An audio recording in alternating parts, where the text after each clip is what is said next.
Praise the lord. చేరి వచ్చిన మీకందరికీ ప్రభువైన యేసుక్రీస్తు నామములో శుభాలు తెలియచేయుచున్నాను. ఈ దినము కొరకై ఏర్పాటు చేయబడిన లేఖన భాగము అపోస్తల కార్యములు 6వ అధ్యాయము 1వ వచనం. ఆ దినములలో శిష్యుల సంఖ్య విస్తరించుచున్నప్పుడు అనుదిన పరిచర్యలో తమలోని విధవరాండ్రను చిన్నచూపు చూచరని హెబ్రీయుల మీద గ్రీకు భాష మాట్లాడు యూదులు సనుగసాగిరి. Praise the lord. దేవునికి స్తోత్రం. హల్లెలూయా, హల్లెలూయా, హల్లెలూయా, స్తోత్రం. క్రీస్తునందు నా ప్రియ సహోదరి సహోదరులారా, ఇది బై మిస్టేక్ జరిగిన విషయం కాదు. దేవుని చిత్త ప్రకారం మనం కలుసుకున్నాం. This is God's plan. కనుక మీరు దేవుని వాక్యం వినాలని, ఆ వాక్యం చేత దీవించబడాలని, దైవికమైన తలంపులు పొందుకోవాలని, ఆత్మీయంగా ఉజ్జీవింపబడాలని ఈ ఛానల్ మీకు చూడడానికి మీకు అవకాశం ఇచ్చాడు. కొంతమంది క్రైస్తవేతరులు కూడా నా స్నేహితులు, వాళ్ళు మేము నేరుగా చూడలేదు, చాలా కాలమైంది, అయినప్పటికీ టీవీలో చూస్తున్నాం అని చెప్తుంటే, వింటున్నారా మీరు? వింటాం కానీ మాకు పెద్దగా అర్థం కాదండి అని కొంతమంది చెప్పారు. కారణం ఏంటంటే అర్థం కాకపోవచ్చు. ఈ బిబ్లికల్ లాంగ్వేజ్ మనం మాట్లాడుతున్నప్పుడు, ఈ క్రైస్తవ భాషనే మనం మాట్లాడుతున్నప్పుడు అవతల వ్యక్తులు దీన్ని అలాగ అర్థం చేసుకోకపోవచ్చు. అందుకనే క్రైస్తవేతర గృహాలు విజిట్ చేసినప్పుడే నేను కొద్దిగా భాష మారుస్తాను. అక్కడ దేవుడు అనేదానికన్నా భగవంతుడు అన్నప్పుడు వాళ్ళకి అర్థమవుతుంది. శిష్యులు లేదా క్రైస్తవులు, దేవుని బిడ్డలు అనేదానికన్నా భక్తులు అన్నప్పుడు వాళ్ళకి అర్థమవుతుంది. లాంగ్వేజ్ని సరళీకరణం చేస్తున్నాం. లాంగ్వేజ్ని మతపరమైన దానిలో నుంచి రిలీజియస్ లాంగ్వేజ్ని సెక్యులర్ లాంగ్వేజ్గా మార్చాలి. సెక్యులర్ పీపుల్కి సెక్యులర్ లాంగ్వేజ్ ఉంది, రిలీజియస్ పీపుల్కి రిలీజియస్ లాంగ్వేజ్ ఉంది. మీడియాలో, సోషల్ మీడియాలో, ప్రింట్ మీడియాలో అక్కడ ఉపయోగించే లాంగ్వేజ్ ఒకలాగా ఉంటుంది. కొన్నిసార్లు ఆ పదాలకి, ఆ జాతీయాలకి, ఆ ఐడియమ్స్కి, ఫ్రేసెస్కి అర్థాలు తిరిగిపోవచ్చు. ఎందుకు చెప్తున్నానంటే, మనం వాడేటువంటి భాష ప్రజలను రీచ్ కావడానికి. ఒకవేళ ఈ కార్యక్రమాలు ఎవరైనా చూస్తున్నప్పటికీ, చర్చికి వెళ్ళని వారు, లేకపోతే ముస్లిం సోదరులు, లేకపోతే హిందూ సోదరులు ఎవరైనా చూసినా కానీ నో ప్రాబ్లం. మత మార్పిడి కోసం కాదు మేము ఈ కార్యక్రమం చేస్తుంది. మీరు జస్ట్ వినండి, వీటిలో ఎంతవరకు ఉంది. మత మార్పిడి కొరకైనటువంటి మూలకాలను మేము బోధిస్తున్నామా, లేదా శాస్త్రములో అనగా బైబిల్ శాస్త్రములో అనగా పరిశుద్ధ గ్రంథములో, ద హోలీ బైబిల్ అని చెప్పబడిన బైబిల్లోని విషయాల్ని వ్యాఖ్యానిస్తున్నామా? ప్రతిరోజు టీవీలో కనబడి నేను కొన్ని మాటలు చెప్తున్నాను. ఇదేంటంటే ప్రభాషణం, ఇది ప్రవచనం. ఇది క్రిస్టియన్ వేలో ఉన్న ప్రవచనం కాదు. పలాని స్వామి గారి ప్రవచనాలు అన్నట్టుగా పలాని సంతోష్ అనే బ్రదర్, సంతోష్ అనే పాస్టర్ యొక్క ప్రవచనాలు అంటున్నప్పుడు మనం ఒక విధంగా అర్థం చేసుకుంటాం, వాళ్ళకు ఒక విధంగా అర్థమవుతుంది. వాళ్ళు చెప్పేటువంటి మాటల్ని, ఆ సూక్తుల్ని ప్రవచనాలు అన్నారు. కానీ మన భాషలోకి వచ్చినప్పుడు ప్రవచనాలు అంటే వేరు. ఇదేంటే మామూలు వాక్యం చెప్పి ప్రవచనం అంటున్నాడు ఏంది ఆయన అని విమర్శించే అవకాశం ఉంది. చూడండి, ఒక చిన్న మాటే ఎంత డిఫరెన్స్ తెలియజేస్తుందో. కాబట్టి ఇదొక డిస్కోర్స్, ఇదొక కామెంటరీ. బైబిల్కి నేను ఇస్తున్నటువంటి కామన్ లేకపోతే సింపుల్ కామెంటరీ ఇది. కాబట్టి ఇది బైబిల్తో కొద్దిగా టచ్ లేని వాళ్ళకి అర్థం కాకపోవచ్చు, కానీ దీన్ని అర్థం చేసుకోవచ్చు, పెద్ద విషయం ఏం కాదు. అందుకనే దీనికి ఒక 3 లేకపోతే 4 లేకపోతే 5 పాయింట్స్ అలా ఇస్తున్నాను. జాగ్రత్తగా వ్యాఖ్యానిస్తున్నాను. దాని మూల పదాల్లోకి, రూట్ వర్డ్స్లోకి, గ్రీక్, హిబ్రూ అన్నటువంటి రూట్ వర్డ్స్లోకి వెళ్తూ దీన్ని జాగ్రత్తగా ఎక్స్ప్లెయిన్ చేస్తున్నాను. 29 సంవత్సరాలుగా నేను దేవుని వాక్యాన్ని బోధిస్తున్నాను, ప్రీచింగ్ చేస్తున్నాను, టీచింగ్ చేస్తున్నాను, వాక్యాన్ని ఆధారంగా చేసుకుని కౌన్సిలింగ్ చేస్తున్నాను. కానీ దేవుడు నాకు ఇచ్చినట్టు ఈ ఎక్స్పీరియన్స్ను బట్టి నాకు ఒక వాక్యంలో గ్రిప్ ఏర్పడింది, నాకు ఒక హోల్డ్ దేవుడు ఇచ్చాడు. కాబట్టి దీన్ని బట్టి నేను ఇంటర్ప్రిటేషన్ చేస్తున్నాను. జ్ఞాపకం చేసుకోండి, దేవుని వాక్యాన్ని ఎలాగంటే అలాగ బోధించడం లేదు మేము. దానికి కొన్ని రూల్స్ అండ్ రెగ్యులేషన్స్ ఉన్నాయి. హెర్మోనెటిక్స్ అన్నారు, వ్యాఖ్యాన శాస్త్రం. వ్యాఖ్యానించాలి, మేము జాగ్రత్తగా వ్యాఖ్యానించే ప్రయత్నం చేస్తాం. మాకు తోచిన అర్థాలు ఆపాదించుకోవడం కాదు మేము చేసే పని. హెర్మోనెటిక్స్ ఉంది, హోమోలిటిక్స్ ఉంది, ప్రసంగ శాస్త్రం ఉంది. వీటన్నిటిని మేము హ్యాండిల్ చేసుకుని బోధించడానికి ప్రయత్నం చేస్తున్నాం. కానీ చాలామంది నాన్ క్రిస్టియన్స్ కూడా ఈ కార్యక్రమం చూస్తున్నారు. వారికి ప్రత్యేకమైనటువంటి అభినందనలు అండి. May God bless you. చూడండి, చూడండి, వినండి, వినండి. పాడగా పాడగా రాగం అతిశయచుండు, తెనగ తెనగ వేము తీయనుండు అన్నట్టుగా మీరు వినగ వినగా మీరు ఏదో సమ్ స్వీట్నెస్ని, సమ్ మెలోడీని మీరు ఫీల్ అవుతారు. It's more than A religious teaching. ఇది మతపరమైన బోధన కన్నా ఎక్కువైనది అనే సంగతిని మీకు గుర్తు చేస్తున్నాను. దండి, కాసేపు కాస్త మీ సమయాన్ని కేటాయించండి. ఇంకొక 23-24 మినిట్స్ మీరు కేటాయించాల్సిందిగా కోరుతున్నాం. చదువుదాం. మనం నిన్న శిష్యుల యొక్క revival, the revival of the disciples or the growth of the disciples or the increase of disciples, దాని గురించి మనం మాట్లాడుకున్నాం. వాళ్ళు పెరిగారు, వాళ్ళు పుట్టగొడుగుల్లాగా వెలిశారు. శిష్యత్వములోకి వాళ్ళు ఆహ్వానాన్ని పొందుకున్నారు. స్వర్గములోని సృష్టికర్త అయిన దేవుడు వాళ్ళకి ఆహ్వానం ఇచ్చినట్టుగా, అనగా పరమాత్మ అయిన దేవుడు మనుష్యాత్మతో సంభాషణ చేసి సంబంధం ఏర్పరుచుకొని వాళ్ళని ఎవరో పిలిచినట్టుగా శిష్యత్వపు స్కూల్లోకి, అయితే ఈ స్కూల్లోకి, స్కూల్ ఆఫ్ క్రైస్ట్లోకి, క్రీస్తు పాఠశాలలోకి వాళ్ళు వచ్చేసారు. They were admitted or recruited, they joined in the school of Christ. క్రీస్తు యొక్క పాఠశాలలో, క్రీస్తు యొక్క కళాశాలలో, క్రీస్తు యొక్క శిక్షణ కేంద్రంలో వాళ్ళు చేరారు. They got invitation, they got an invitation from Christ, from holy spirit. ఆయన శిష్యులు అనబడిన వాళ్ళు, లేదు అంటే శిష్యత్వపు ఉద్యమములో జరిగిన విషయాలు, వాళ్ళు ఆయన్ని హెచ్చించారు. They honoured Jesus, they honoured the Lord, they exalted the Lord. రెండోది మనం ఆలోచించిన విషయము, వాళ్ళకి జరిగినట్టు విషయము, వాళ్ళు ఆకర్షితులయ్యారు. బలవంతంగా మత మార్పిడి జరిగిందని కాదు, దే వర్ బీయింగ్ అట్రాక్టెడ్. ఏ విధంగా సూర్యకాంతి లేకపోతే సన్ఫ్లవర్, ఆ పువ్వు సూర్యుడి వైపే తిరిగి ఉంటుందో, సూర్యుని చూస్తుందో, సూర్యుని ఫేస్ చేస్తుందో, అలాగా ఒక బిలీవర్, ఒక విశ్వాసి, ఒక భక్తుడు భగవంతుని వైపే దృష్టిని కేంద్రీకరించి ఉంటాడు.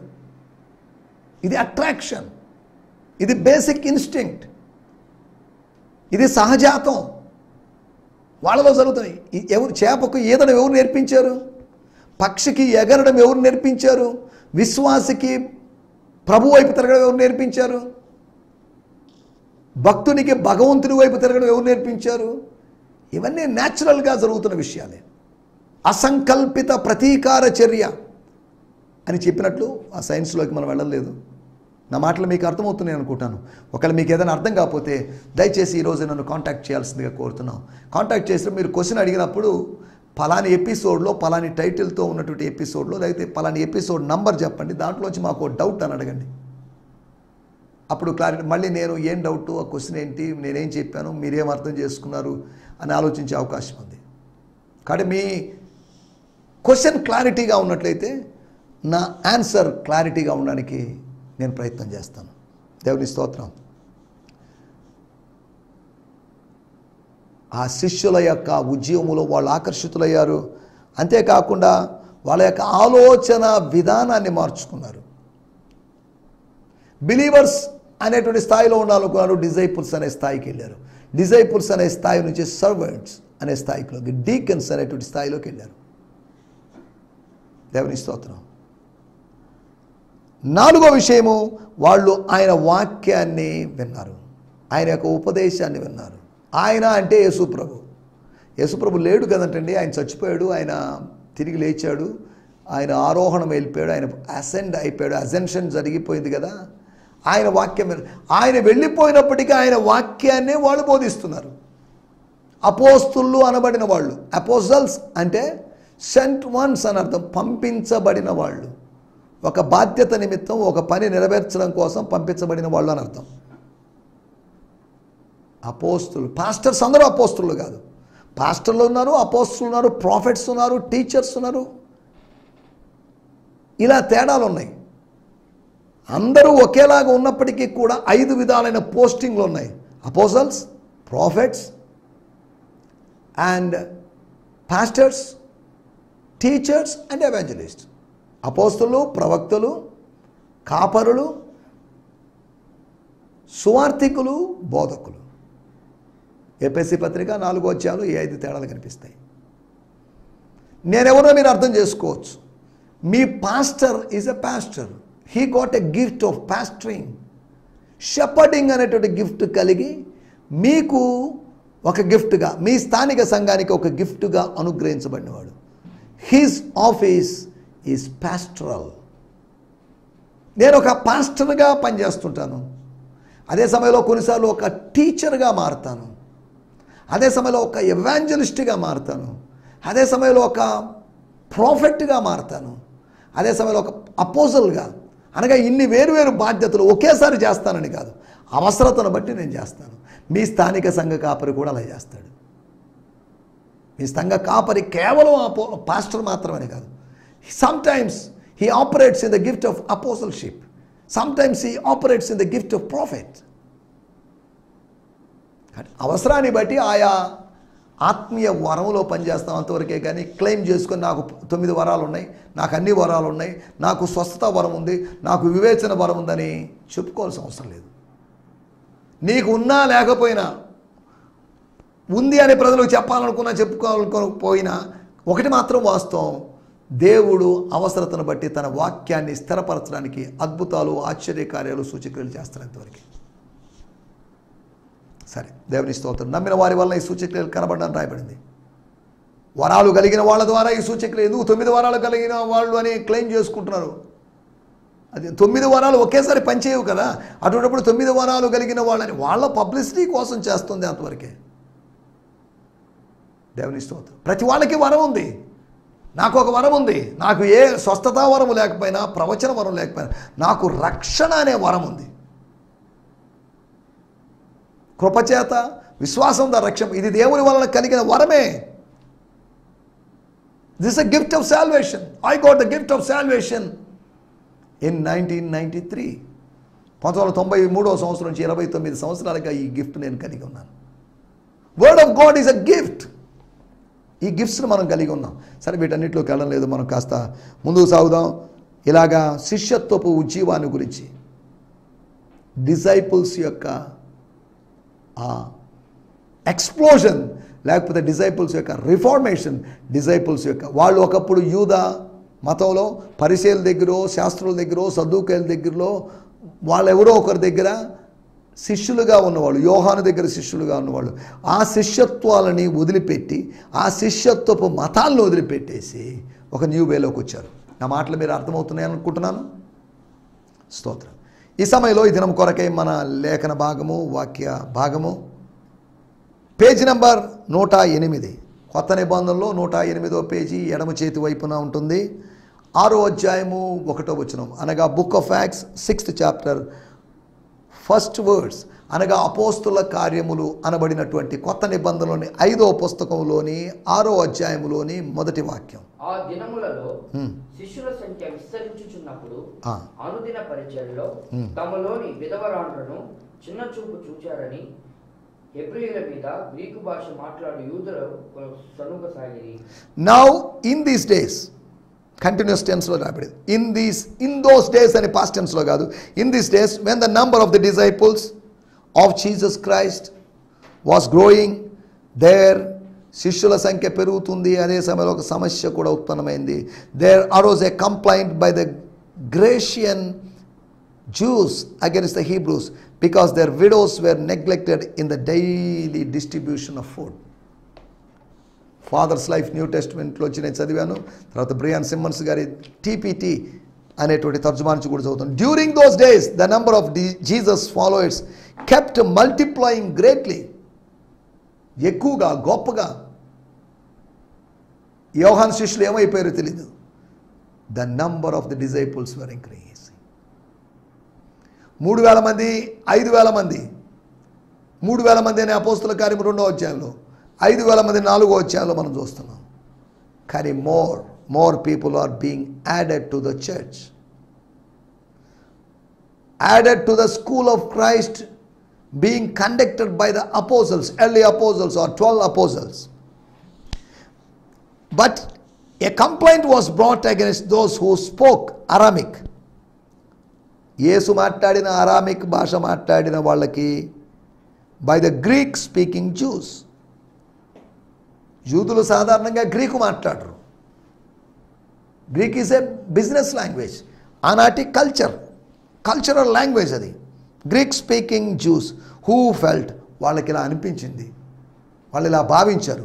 Who felt their widows were being overlooked during their daily distribution.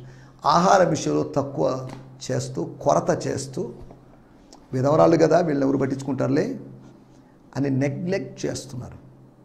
సమానత్వాన్ని ఏదో వివక్షత చూపిస్తున్నారు. చదువుదాం ఈ సమయంలో వాడుక భాషలో. యేసు అనుచరుల సంఖ్య పెరుగుతూ ఉంది. ఆ రోజుల్లో గ్రీకు భాషలో మాట్లాడే యూదులు హీబ్రూ భాష మాట్లాడే యూదులతో మా వితంతువులని ప్రతిరోజు చేసే దానాల విషయంలో సరిగ్గా చూడటం లేదు అని తగు పెట్టుకున్నారు. సరిగా చూడడం లేదండి, సరిగా చూడడం లేదు అనేది అది కరెక్ట్ కాదేమనిపిస్తుంది. చిన్న చూపు చూస్తున్నారు. పెద్ద చూపు చూడమని మేము అడగడం లేదు, సమానంగా చూడండి. చిన్న చూపు ఏంటి, పెద్ద చూపు ఏంటి? చెడు చూపు ఉంది. మొదటి సమూయేలు గ్రంథం 18వ అధ్యాయంలో విషపు చూపు అని రాయబడింది. సౌలు దావీదు మీద విషపు చూపు నిలిపాడు. విషము కక్కేటువంటి చూపు. విషపు చూపులో చదవండి లేఖన భాగాన్ని. విషపు చూపు అనేటువంటి మాటను మీకు మనకందరికీ తెలిసిన వాక్య భాగమే అక్కడ రాయబడిన మాటలు. స్తోత్రం. పేజీ నంబర్ 239 మొదటి సమూయేలు గ్రంథము 18వ అధ్యాయము 9. కాబట్టి నాటి నుండి సౌలు దావీదు మీద, రాజైనటువంటి సౌలు యవనస్తుడైన దావీదు మీద, సితార వాయించేటువంటి దావీదు మీద, గొర్రెలు గాచేటువంటి దావీదు మీద, గొల్లియాతును చంపినటువంటి దావీదు మీద విషపు చూపును నిలిపెను. దేనికి? ఆ మాటలు స్త్రీలు చేసిన గాన ప్రతిగానాలు సౌలునకు ఇంపుగా ఉండలేదు. Those worship, those songs, those slogans, those words displeased సాల్.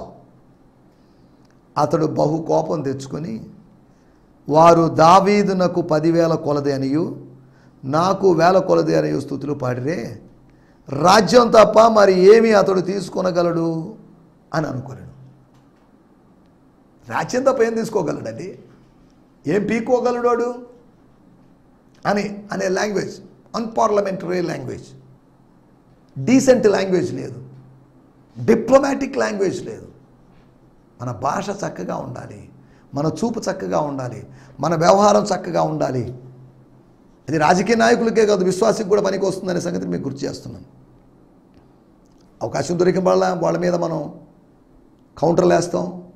వాళ్ళతో మనం వాళ్ళు చేస్తున్న దాన్ని తప్పుగా ఎత్తి చూపించడానికి మనం ప్రయత్నం చేస్తాం. పార్టీలకు, కులాలకు, మతాలకు అతీతులం మనం. We are beyond all the political parties and religions and caste. దేవుని స్తోత్రం. ఇంచుమించు మోస్ట్లీ న్యూట్రల్గా ఉండి మనం మాట్లాడుకుంటున్నాం. తప్పు ఎవరు చేసినా తప్పే, రాజకీయ నాయకుడు చేసినా తప్పే, దేవుని సేవకుడు చేసినా తప్పే, విశ్వాసి చేసినా తప్పే, అన్యజనుడు చేసినా తప్పే. సరే, మన టైటిల్ సంఘాభివృద్ధి, చర్చ్ గ్రోత్. ఏంటండి చర్చ్ గ్రోత్? ఏంటండి?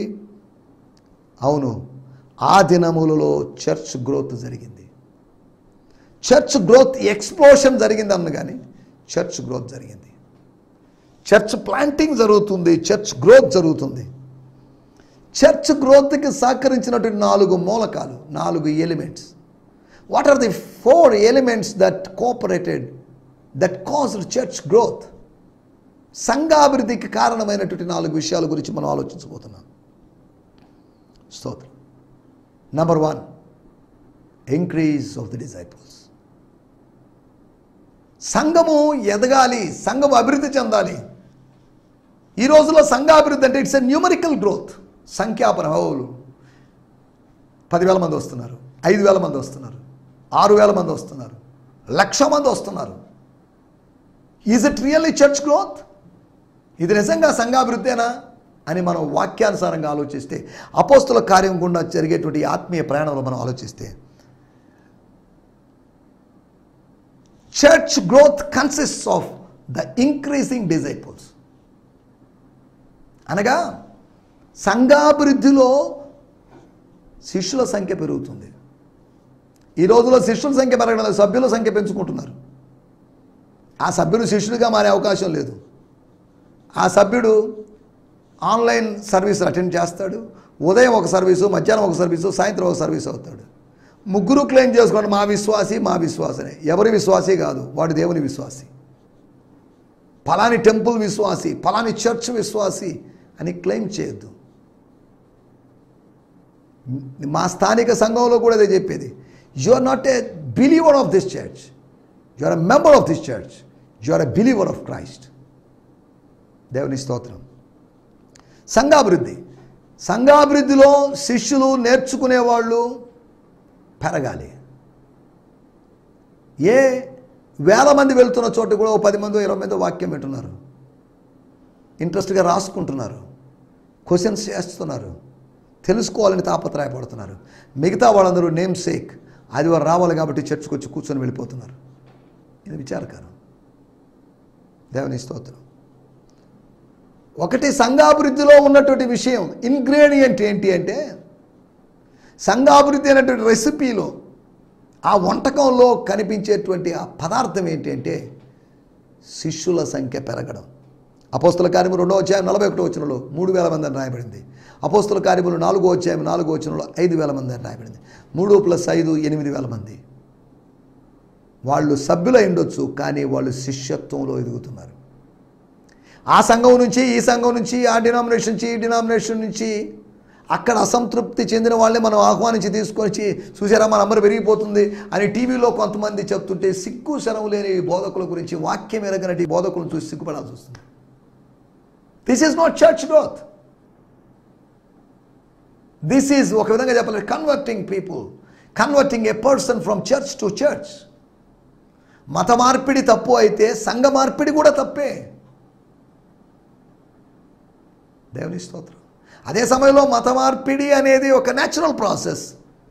చర్చ్ గ్రోత్ కూడా, లేకపోతే చర్చ్ ట్రాన్స్ఫర్ అనేది కూడా, చర్చ్ చేంజ్ కావడం అనేది కూడా న్యాచురల్ ప్రాసెస్గానే కనిపిస్తుంది. సరే, ఏదేమైనప్పటికీ రెండో విషయం నేను మీకు జ్ఞాపకం చేస్తాను.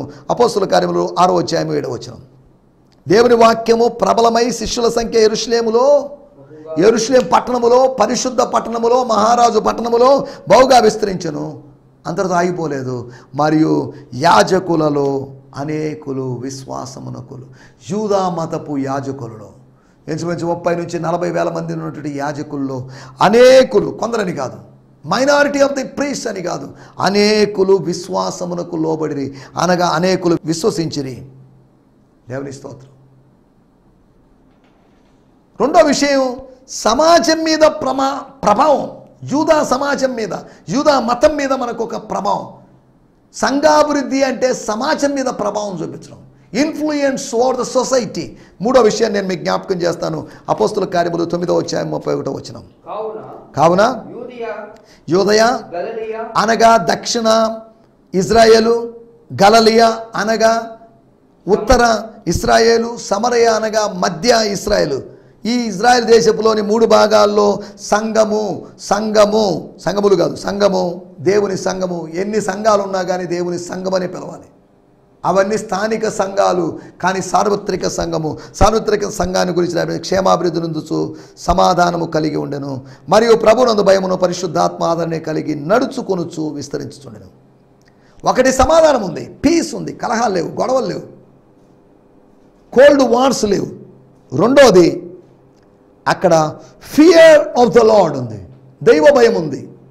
మూడోది, హోలీ స్పిరిట్ యొక్క కంఫర్ట్ ఉంది, పరిశుద్ధాత్ముడు ఆదరిస్తున్నాడు. అనగా పీస్ ఉంది, ఫియర్ ఉంది, కంఫర్ట్ ఉంది. ఈ 3 అనుభవాలు సంఘాన్ని అభివృద్ధిలోకి నడిపిస్తాయి. సంఘము క్షేమాభివృద్ధి నుంచి అనగా కట్టబడుచు. 8వ అధ్యాయంలో సంఘము కొట్టబడింది, 9వ అధ్యాయంలో సంఘం కట్టబడింది. మరలా చెప్తున్నాను, కొట్టబడిన సంఘము కట్టబడింది, రీబిల్డ్ అవుతుంది, రీస్టోర్ అవుతుంది, రీఫార్మ్ అవుతుంది. దేవుని స్తోత్రం, హల్లెలూయా. 3వ విషయము పరిశుద్ధాత్మ యొక్క నడిపింపు. పరిశుద్ధాత్మ ఆదరణ కలిగి నడుచుచు అనగా పరిశుద్ధాత్మ, they were being guided, led by the holy spirit. పరిశుద్ధాత్మ నడిపింపు. సంఘానికి నడిపింపు కావాలి, సేవకునికి నడిపింపు కావాలి, విశ్వాసికి నడిపింపు కావాలి. 4వ విషయం చెప్పి ముగిస్తాను. అపోస్తుల కార్యములు 16వ అధ్యాయము 5వ వచనం. గనుక సంఘములు పౌలు శీలను ఏర్పరచుకొని సహోదరుల చేత ప్రభువుల కృప అప్పగించబడిన వారే బయలుదేరి సంఘములను స్థిరపరచు అని 15వ అధ్యాయము 40-41 రాయబడింది. సంఘములు విశ్వాసమందు స్థిరపడ్డాయి. They become strong in faith. అనుదినము లెక్కకు సంఘములు విస్తరించాయి.